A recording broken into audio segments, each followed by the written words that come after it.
ಕಮಲ ನಾಯಕರ ನಡುವೆ tableau walk ಸಮರ ಜೋರಾಗ್ತಾ ಇದೆ. ರಾಜಕೀಯ ದುರುದ್ದೇಶ ಅಂತ ಸಿದ್ದರಾಮಯ್ಯಗೆ ಬಿಜೆಪಿ ಕೌಂಟರ್ ಕೊಟ್ಟಿದೆ. ಕೇಂದ್ರ ಸರ್ಕಾರದ ನಿರ್ಧಾರಕ್ಕೆ ಬಿವೈ ವಿಜಯೇಂದ್ರ ಸಮರ್ಥನೆ ಮಾಡಿಕೊಂಡಿದ್ದಾರೆ. ಕರ್ನಾಟಕದ ಟ್ಯಾಬ್ಲೋಗಳ ವಿಚಾರದಲ್ಲಿ ಕೇಂದ್ರಕ್ಕೆ ದುರುದ್ದೇಶ ಇಲ್ಲ. ಕರ್ನಾಟಕ, ಗೋವಾ ಸೇರಿ ಕೆಲವು ರಾಜ್ಯಗಳಿಗೆ ಅವಕಾಶ ಸಿಕ್ಕಿಲ್ಲ.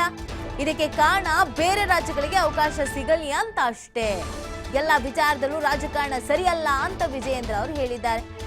ನೋಡಿ, ಕರ್ನಾಟಕಕ್ಕೆ ಅವಕಾಶ ಸಿಕ್ಕಿಲ್ಲ ಅನ್ನೋದು ಒಂದ್ ಕಡೆ ವಾದ ಆದ್ರೆ ಬಿಜೆಪಿಗರು ಅದನ್ನ ಸಮರ್ಥನೆ ಮಾಡ್ಕೊಳ್ತಾ ಇದ್ದಾರೆ. ಕರ್ನಾಟಕಕ್ಕೂ ಸಿಕ್ಕಿಲ್ಲ, ಗೋವಾಕ್ಕೂ ಸಿಕ್ಕಿಲ್ಲ, ಎಲ್ಲ ವಿಚಾರದಲ್ಲೂ ನೀವು ರಾಜಕೀಯ ಮಾಡಬೇಡಿ, ಬೇರೆ ಬೇರೆಯವ್ರಿಗೂ ಅವಕಾಶ ಕೊಡ್ಬೇಕಷ್ಟೇ, ಅದರಲ್ಲಿ ಏನಿಲ್ಲ ಅನ್ನೋದು ಬಿಜೆಪಿ ಅವರ ವಾದ ಆಗಿದೆ.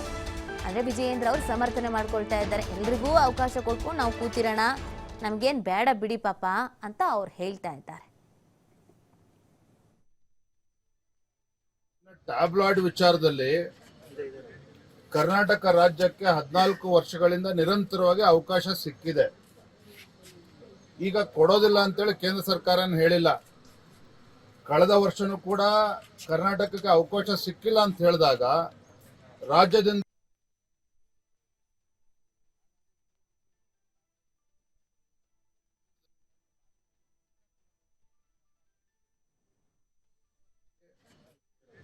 ಕರ್ನಾಟಕ ರಾಜ್ಯಕ್ಕೆ 14 ವರ್ಷಗಳಿಂದ ನಿರಂತರವಾಗಿ ಅವಕಾಶ ಸಿಕ್ಕಿದೆ.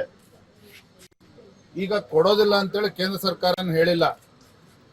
ಕಳೆದ ವರ್ಷನೂ ಕೂಡ ಕರ್ನಾಟಕಕ್ಕೆ ಅವಕಾಶ ಸಿಕ್ಕಿಲ್ಲ ಅಂತ ಹೇಳಿದಾಗ ರಾಜ್ಯದಿಂದ ನಮ್ಮ ಎಲ್ಲ ಹಿರಿಯರು ಪ್ರಯತ್ನ ಮಾಡಿ ಅದಕ್ಕೆ ಅವಕಾಶ ಸಿಕ್ತು.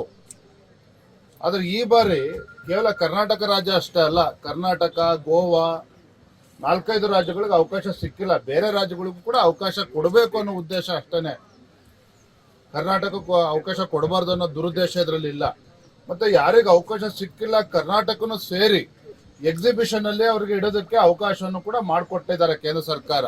ಸೊ ಇದನ್ನ ಅರ್ಥ ಮಾಡ್ಕೊಳ್ಳೋದು ಬಿಟ್ಟು, ಹಾಗಾಗಿ ಮೊಸಳೆ ಕಣ್ಣೀರನ್ನ ಹಾಕ್ತಕ್ಕಂತ ಕೆಲಸವನ್ನ ಬಿಟ್ಟು ಪ್ರಾಮಾಣಿಕವಾಗಿ ರಾಜ್ಯದ ಪರವಾಗಿ ಎಲ್ಲಾ ವಿಚಾರದಲ್ಲೂ ನಿಲ್ಲಬೇಕು ರಾಜ್ಯ ಸರ್ಕಾರ, ಕಾಂಗ್ರೆಸ್ ಪಕ್ಷ ಅನ್ನೋದು ನಮ್ಮ ಭಾರತೀಯ ಜನತಾ ಪಾರ್ಟಿಯ ಒತ್ತಾಯ.